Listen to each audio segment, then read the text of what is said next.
The rain had been falling for 3 days, without stopping when Detective Nalin Carr first heard the name Mara Voss. He was sitting at his desk at the Coldwell Police Department, a small town tucked between 2 mountains in the northern part of the country. When the call came in at midnight on a Tuesday, he had been drinking cold coffee and staring at old case files that meant nothing anymore. The phone rang, and he picked it up, and the voice on the other end was shaking so badly that he had to ask the person to repeat themselves twice.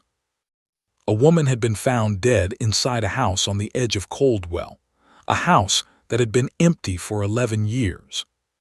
Her name was Mara Voss, and she was 34 years old, and no one in Coldwell had seen her come into town. Nobody had seen her car, nobody had seen her face, nobody knew what she was doing in a house that did not belong to her, and had not belonged to anyone for a very long time. Nalin put on his coat and drove through the rain without turning on the radio. He preferred silence when he was heading toward something bad. It helped him think. The house sat at the end of a long dirt road that had turned to mud in the rain. It was a 2-story building with dark windows, and a front porch that sagged in the middle like something was pushing it down from the inside. The paint had peeled away years ago, and what was left was a gray color that made the whole building look like a dead thing. 2 patrol cars were already parked outside with their lights cutting through the rain in slow red and blue circles. Nalin stepped out of his car and pulled his coat tighter and walked toward the front door, where a young officer named Petey was standing with a flashlight, and a look on his face that told Nalin this was not going to be simple. The inside of the house smelled like dust, and something else Nalin could not immediately name. It was a heavy smell like old wood soaked in water. But underneath it was something sharper and darker. He moved through the front hallway with his flashlight sweeping from side to side. The floors were covered in a thick layer of dust, and he could see footprints in it, more than one set of footprints. He followed them to the 2nd floor and turned left at the top of the stairs and walked to the end of a narrow corridor, where a door was standing open. Mara Voss was inside. She was sitting in a chair near the window with her hands folded in her lap and her eyes closed, and if Nalin had not known better, he might have thought she was sleeping. She was dressed in plain dark clothes, and her brown hair fell across her shoulders. She looked like a person who had simply sat down and decided to stay. But the medical examiner would later confirm what Nalin already knew just from looking at her. She had been dead for at least 18 hours before anyone found her, and there was no sign of how she had died. No marks on her body, no wounds that he could see, no pills, no bottle, no weapon, nothing. Just a woman sitting in a chair in an empty house in the middle of nowhere. Nalin stood in the doorway for a long time looking at her. He had seen a lot of things in his 16 years as a detective, but this was different. There was something very deliberate about the way she was placed. She had not fallen, she had not collapsed, she was arranged. That was the word that kept coming back to him, arranged. He looked around the room carefully. The walls were bare, the floor was covered in the same thick dust, except for a circle around the chair, which had been swept clean. Someone had swept the floor around her in a perfect circle, while everything else in the room remained untouched. On the windowsill behind her, there was a single item that did not belong in an empty house, a small white card, the size of a playing card, with nothing on it, except 4 words written in neat black ink. She came back willingly. Nalin stared at the card for a long time. He did not touch it. He called for the evidence team and stood back and let them do their work. But his mind was already moving fast through the possibilities, and none of them were good. He went back downstairs and stood on the sagging porch in the rain and looked out at the dark road that led away from the house. He thought about what kind of person puts a dead woman in a chair and sweeps the floor around her and leaves a card with a message. He thought about the word willingly and what it meant in that context, and whether it was a confession or a warning or something else entirely. Petey came and stood beside him and asked what he thought happened. Nalin did not answer right away. He looked at the mud on the road and the rain coming down in heavy sheets and the darkness beyond the reach of the patrol car lights. He said he did not know yet, but he was going to find out. The first thing he needed to know was who Mara Voss was. He ran her name through the system that night, and what came back surprised him. She had no criminal record, she had no outstanding warrants, she was not a missing person, nobody had reported her gone. She had a home address in a city called Heron, about 4 hours south of Coldwell. She had a job working at a private records company. She paid her taxes, she had a library card. She was by every measure a completely ordinary woman.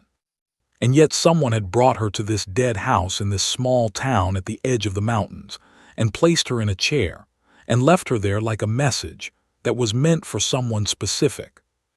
Nolan drove back to the station as the rain got heavier. He sat down at his desk and opened a fresh notebook and wrote her name at the top of the first page. Mara Voss. He underlined it twice and then sat back and looked at the ceiling and thought about the card on the windowsill and the swept circle on the floor and the folded hands and the closed eyes, and the word willingly written in neat, careful ink. Somewhere in Coldwell, or somewhere close to it, there was a person who had done all of this on purpose and had not even tried to hide it. That was the part that bothered Nolan the most, not the death itself, but the confidence behind it. Whoever had done this was not afraid, they had taken their time, they had been careful, not out of fear of being caught, but out of something closer to pride. That was the kind of person who did it again. Nolan picked up his pen and started writing, and outside the rain kept falling on the empty house at the end of the mud road, and the mountains sat dark and heavy against the sky, and the town of Coldwell slept without knowing that something had already begun. By morning the rain had slowed to a thin drizzle, and Nolan had not slept at all. He had spent the night pulling together everything he could find about Mara Voss, and by 6 in the morning, he had a thin folder on his desk that felt far too light for a woman whose life had just ended in such a strange way. Her employer at the records company in Heron was a man named Douglas Fenn, who described Mara over the phone as quiet and reliable, and always on time. He said she had taken a week of personal leave starting the previous Friday. He said she had not told him where she was going. She never talked much about her personal life. He described her as the kind of person who came in, did her work, and went home, and did not make a fuss about anything. She had no family that anyone could easily find, no parents listed anywhere recent, no siblings. Her emergency contact form at work listed a name that turned out to be a woman who had moved to another country 2 years ago, and whose phone number no longer worked. Mara Voss had been very alone in the world. Nolan drove south to Heron that morning with Officer Delia Rowan, who was 29 and sharp, and had recently transferred to Coldwell from a bigger city. She had a way of noticing things that Nolan respected. He told her everything in the car on the way down, and she listened without interrupting. And when he finished, she was quiet for a moment, and then she said the swept circle bothered her most too. They reached Heron just before 10 and went to the address on file for Mara Voss. It was a second-floor apartment in a plain building on a street with a lot of trees. The building manager let them in with a key and stood in the doorway watching them with wide, nervous eyes until Nolan asked him politely to wait outside. The apartment was small and very clean. Everything had its place. The kitchen counter had nothing on it except a dish rack and a small potted plant that was starting to droop from lack of water. The living room had a couch and a low table and a shelf full of books arranged by size. The books were old, and the spines were worn from reading. The bedroom was made up tightly with no wrinkles in the blanket. Nothing looked disturbed, nothing looked searched, nothing looked wrong. But on the desk in the small second bedroom, which Mara had clearly been using as a study, Nolan found something that stopped him cold. There was a corkboard on the wall above the desk, and it was covered in papers and photographs and handwritten notes connected by short pieces of red string. The photographs were of people Nolan did not recognize. Some were taken from a distance like surveillance photos. Some were printed from the internet, with names written beneath them in Mara's neat handwriting below the corkboard on the desk itself. There were notebooks, 3 of them filled front to back, with writing in the same neat hand. Delia came and stood beside him, and they both looked at it for a long moment without speaking. Mara Voss had been investigating something. Nolan took the notebooks and bagged the photographs and spent 20 minutes carefully documenting the corkboard before taking it down and placing it in an evidence bag. He was very thorough because he had a feeling that everything on that board mattered, even the things he could not yet understand. On the drive back to Coldwell, he started reading the first notebook. While Delia drove, he read slowly and carefully, and the more he read, the quieter he became. Mara had been looking into the history of the house on the edge of Coldwell, the empty house where she had been found dead. She had been researching it for at least 8 months. The notes went back that far, and they were detailed and organized and written in the way a person writes when they are very serious about something. The house had been built in the early 1900s by a man named Aldrich Holt, who had come to Coldwell with money that nobody could account for. He had lived in the house alone and had very few visitors, and the town had regarded him with a mixture of curiosity and unease. He had died in the house in 1961 and left no will and no heirs, and the house had passed through several brief ownerships before being abandoned 11 years ago after the last owner, a man named Russell Grieve, had disappeared without explanation. Nolan read that name again, Russell Grieve. He asked Delia to pull over at a petrol station, and he called the station back in Coldwell and asked them to pull everything they had on a Russell Grieve last known address, the house on the edge of town, disappearance, date approximately 11 years ago. The answer came back in 12 minutes. Russell Grieve had been reported missing 11 years ago. He was 52 years old at the time of disappearance. He had no known relatives. His case had never been solved and had eventually been moved to inactive status because there were no leads and no body and no evidence of any crime. 2 people had now been connected to that house in unusual ways. One had vanished, and one had turned up dead sitting in a chair. Nolan got back in the car and told Delia what he had found, and she drummed her fingers on the steering wheel and said that the house was not just empty, it was a place where something kept happening. He agreed. Back at the station, he spread everything across the large table in the conference room and started building a picture. Mara had been researching the house for 8 months. She had gone there on her own, with no one knowing where she was going. The card had said she came back willingly. Back suggested she had been there before. Willingly suggested no one had forced her there. So Mara had gone to that house on purpose, knowing something about it that Nolan did not yet know, and someone had been waiting for her, or someone had followed her, or someone had known she would come. The notebooks had names in them, several names with notes beside them, people who had lived in Coldwell, people who had known Aldrich Holt or Russell Grieve, or who had some connection to the house that Mara had traced through old records and newspaper archives, and what appeared to be interviews she had conducted without telling anyone why she was asking questions. One name appeared more than any other in the notebooks, a name with a circle drawn around it in red ink. Victor Crane. Nolan wrote the name at the top of a clean page and looked at it for a long time. He had never heard that name in connection with Coldwell. He searched the system and found nothing local. He searched wider and found a single reference, an old newspaper article from a town 200 kilometers east from 12 years ago, a property dispute involving a man named Victor Crane and a piece of land that had once belonged to a family with very old money. He printed the article and added it to the table and stepped back and looked at everything laid out in front of him.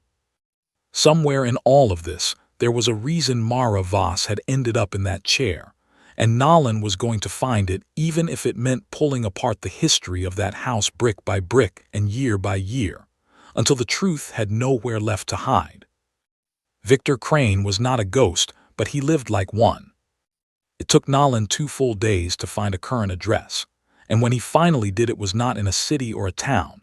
It was a property 40 minutes outside of Coldwell, In a stretch of land so flat and bare that you could see a car coming from 2 kilometers away, Nolan noticed that right away when he and Delia drove out there on a cold, gray Thursday morning. He noticed it the way a detective notices things that are not accidents. A house in a place where no one could approach without being seen was a house whose owner did not want surprises. The property was surrounded by a low wooden fence that needed paint, and behind it sat a long single-story house with narrow windows and a metal roof. The land around it was empty of trees, and the grass was dry and brown, and the whole place had the look of somewhere that people did not visit. A man came out of the front door before they had even parked. He was tall and lean, with gray hair cut very close to his head, and eyes the color of winter water. He was perhaps 60 years old, and he moved without any hurry as he walked toward the fence and stopped and looked at them through the slats. Nolan got out of the car and introduced himself and showed his badge. Victor Crane looked at the badge for exactly the right amount of time, not too long, not too short. He said good morning in a voice that was low and very even, and asked what he could do for them. Nolan told him about Mara Voss. He watched Victor's face carefully as he said her name. Victor did not blink, he did not look away, he did not show anything that looked like shock or grief or guilt. He showed nothing at all, and that in itself was a kind of answer. He said he did not know any Mara Voss. Nolan asked if he could come inside, and Victor considered this for a moment, and then opened the gate and led them in. The inside of the house was sparse and organized in a way that reminded Nolan of Mara's apartment, everything in its place. Nothing wasted, nothing extra. There were no photographs on the walls and no personal items on any surface. The shelves held books and binders, and what looked like maps rolled into tubes. The kitchen had a single cup on the counter and a kettle, and nothing else. Victor offered them nothing and sat across from them at a plain wooden table and folded his hands in front of him and waited. Nolan put Mara's photograph on the table between them and watched. Victor looked at the photograph and said again that he did not know her. Nolan asked him about the house in Coldwell, the house on the dirt road at the edge of town. For the first time something moved behind Victor's eyes. It was very small and very quick, and was gone almost before it appeared. But Nolan caught it the way you catch a flicker of movement in the corner of a dark room. Victor said he knew the house. He had grown up in Coldwell. He knew most of the old properties in the area. Nolan asked him specifically about Aldrich Holt and Russell Grieve. Victor's jaw tightened slightly. He said Aldrich Holt had been dead for over 60 years. He said Russell Grieve had simply left town like people sometimes do. He said this with a flat certainty that sounded less like recollection and more like a prepared answer. Delia asked Victor what he did for work. He said he consulted on property and land records for private clients. He said it quietly and without adding anything extra. On the drive back to Coldwell, Delia said she did not believe a single word he had told them. Nolan said he agreed, but that not believing someone and being able to prove they were lying were two very different problems. He needed more. He went back to Mara's notebooks that evening and read more carefully this time, making his own notes in his own notebook. As he went, Mara had been building a case against someone. She had not written the case out clearly in one place. She had scattered it through the 3 notebooks in fragments and observations and questions, and he had to assemble it the way you assemble a broken thing from its pieces. What she had found over 8 months of research was this. Aldrich Holt had not built the house alone. He had built it with a partner, a man whose name had been removed from every official document connected to the property. But Mara had found traces of him in old letters kept in a local historical archive, and in church records, and in a handwritten ledger from a hardware store that had been operating in Coldwell in the early 1900s. The partner's name was Edmund Crane, Victor Crane's great-grandfather. Mara had traced the Crane family carefully. She had found that Edmund Crane had provided much of the money for the house and had been promised half ownership of the property and the land. But after the house was built, He had been cut out of the arrangement by Aldrich Holt through what appeared to be a fraudulent filing of documents with the county office. Edmund Crane had contested this and lost and had died bitter and poor, while Aldrich Holt had kept the house and the land. That was the old wound, the seed of something. Mara had then tracked what happened to the house after Aldrich Holt's death. She had found that Russell Grieve had purchased it cheaply and had been in the process of researching its history when he disappeared. She believed that Grieve had found the same thing she had found, and that his disappearance was not a coincidence. And now Mara herself, who had followed the same trail, was dead in the same house. Nolan sat back and stared at his notes. He thought about Victor Crane, who consulted on property and land records, who lived in a house where no one could approach unseen, who had shown nothing when told a woman was dead, but had reacted when the house was mentioned. He thought about inheritance and old grudges, and what a person might do if they believed their family had been robbed of something valuable a very long time ago, and that the truth had been buried in documents and silence for decades. He thought about the card on the windowsill. She came back willingly. If Mara had found the same information as Russell Grieve had once found, then she would have reached out to someone who already knew about it, someone who was already watching that house, someone who had reason to be involved in this old story. Had she contacted Victor Crane? Had she told him what she found? Had she agreed to meet him at the house to share what she knew? And if she had, what had he done to her and why? And how had he done it without leaving a mark? The medical examiner's report had come back that afternoon the cause of death was cardiac arrest, but Mara Voss was 34 years old and had no history of heart problems. The examiner noted that the circumstances were unusual enough to warrant a toxicology screen. The results would take several more days. Nolan closed his notebooks and looked out the window at the dark street below. He had a direction now, but directions were not answers, and Victor Crane was a man who had spent a lifetime, it seemed, making sure that nothing he did could be easily seen or touched or proved. Tomorrow Nolan decided he would go back to the historical archive that Mara had visited. He would pull the same records she had pulled, and he would look for what she might have missed, and he would be very careful because whatever she had found had been enough to get her killed, and he had no interest in ending up in a chair in an empty house with his eyes closed and his hands folded and a card left beside him for someone else to read. The Coldwell Historical Archive was kept in the basement of the public library, which itself was a narrow building wedged between a hardware store and an old bakery on the main street. The woman who ran the archive was named Helen Marsh, and she was 73 years old and had the memory of someone half her age. She remembered Mara Voss immediately when Nolan described her. She said Mara had come in 4 times over the past 8 months.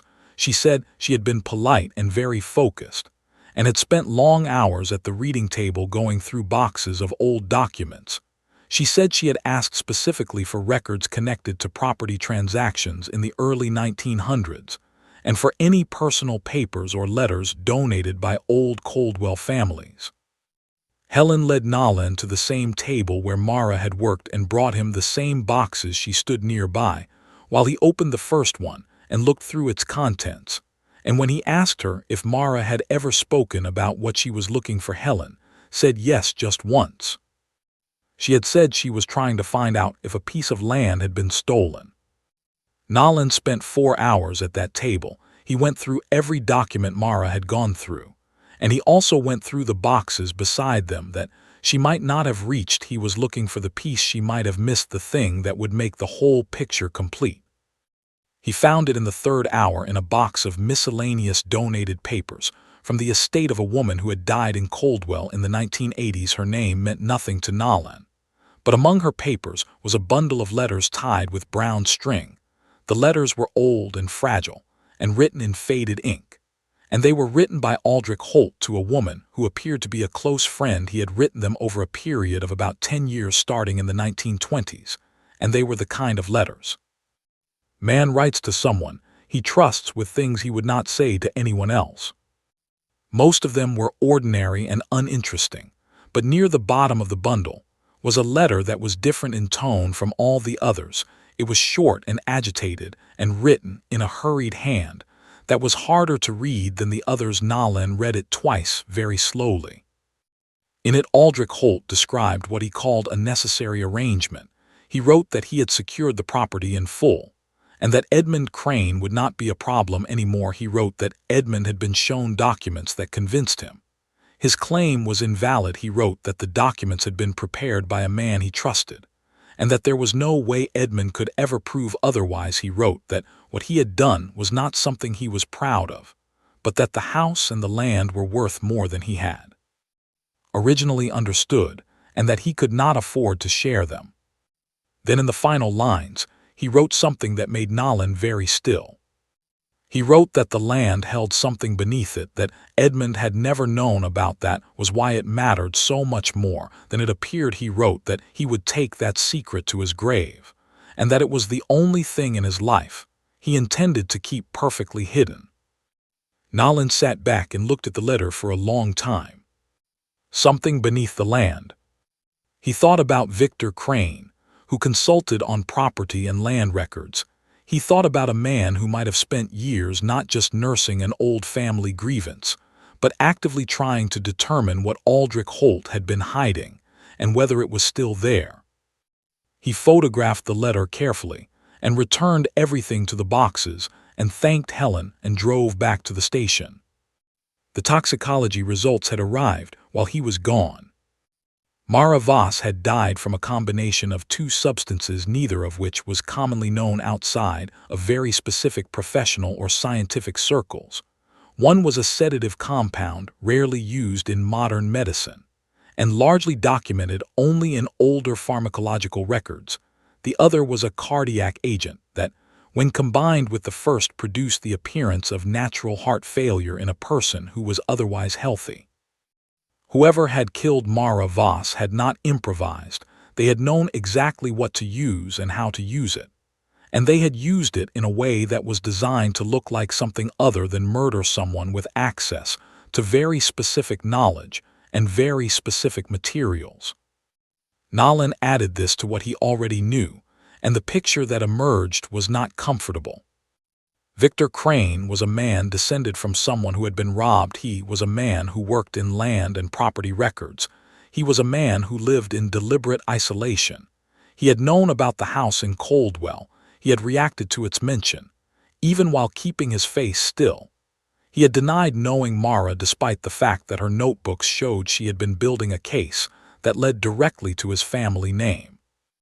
And now the house held a potential secret beneath it, something Aldrich Holt had considered worth hiding alive for something worth 100 years of silence. Nolan pulled his coat on and told Delia he was going back to the house. That afternoon he wanted to look at the land around it. He wanted to look at the ground. Delia came with him, and they drove out in the thin afternoon light and parked in the mud that had dried slightly since the rain stopped, and walked around the property carefully. The house itself was still sealed as a crime scene, but Nolan was interested in the land around it, which stretched back from the house in a long sloping rectangle toward a tree line about 200 meters away. He walked slowly and looked at the ground, and after about 20 minutes of moving back and forth across the rear section of the property, he noticed something that should not have been there. The ground in one area near the back was not level with the rest. It had a slight depression, the shape of which was too regular to be natural. It was long and rectangular, and sat about 30 meters from the tree line, and it was as subtle enough that you would not notice it unless you were looking very carefully at the earth. Nolan stopped and looked at it and did not move for a moment. He called for a ground survey team that afternoon and filed the paperwork, and then stood at the edge of that depression in the fading light, and thought about Russell Grieve, who had owned this house, and then disappeared 11 years ago, and whose body had never been found. He thought about Aldrich Holt's letter and the secret beneath the land. He thought about how many layers there were to this, and how each one he peeled back revealed another darker one underneath, and how Victor Crane had sat across from him at that plain wooden table with his hands folded, and his face like stone, and had said he did not know Mara Voss with a calm that now seemed less like innocence, and more like the confidence of a man who believed he was untouchable. Nalin was going to show him otherwise. He walked back to the car as the last of the light left the sky, and the mountains went black against the horizon, and the empty house stood behind him silent and watching, as it had been doing for a very long time. The ground survey team arrived early the next morning, and by noon they had confirmed what Nalin had suspected. There were two anomalies beneath the surface of the land behind the house, two distinct areas, where the soil had been disturbed at different times, one recent, within the last 12 years, one much older perhaps as far back as the 1960s. They began careful excavation the following morning under strict protocols, with the medical examiner on site, and Nalin standing at the edge watching in a silence that nobody broke, unless they had something necessary to say. The first remains were found by midday. They were old and fragmentary, but clearly human.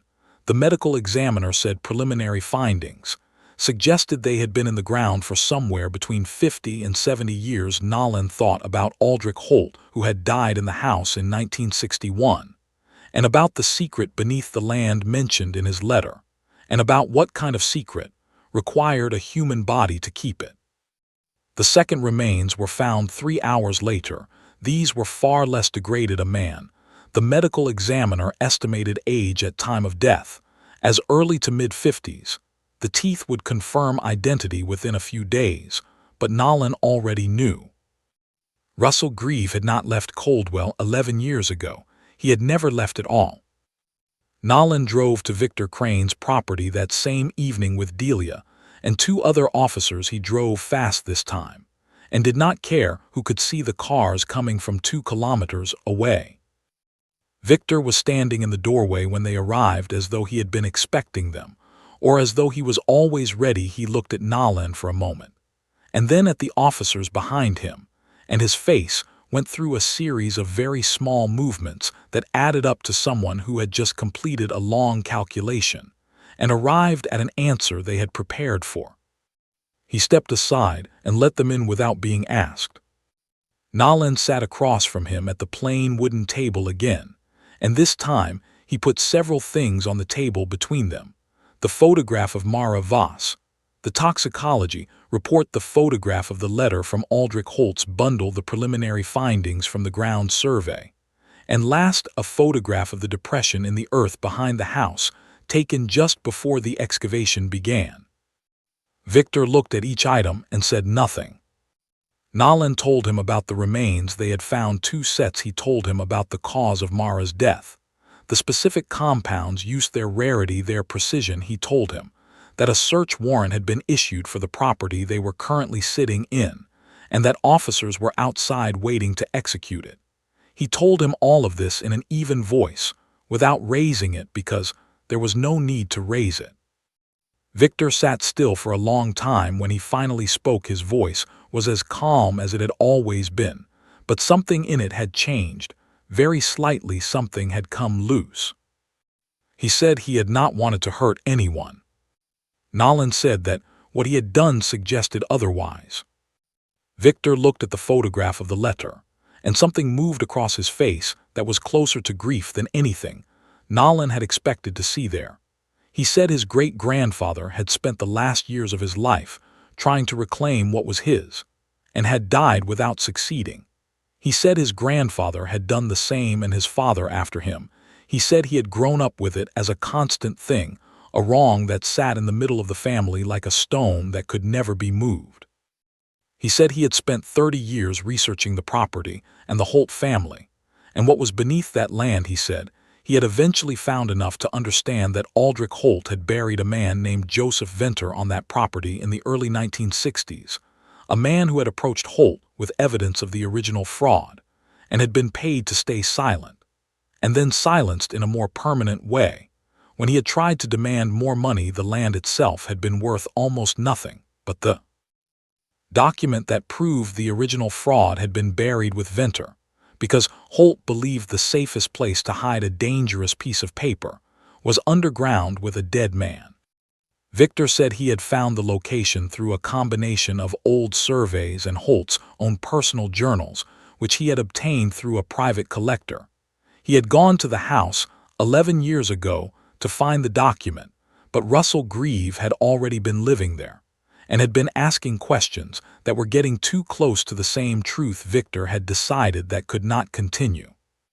He said this without emotion, as though it were a practical decision that had been made a long time ago and was simply part of the story now.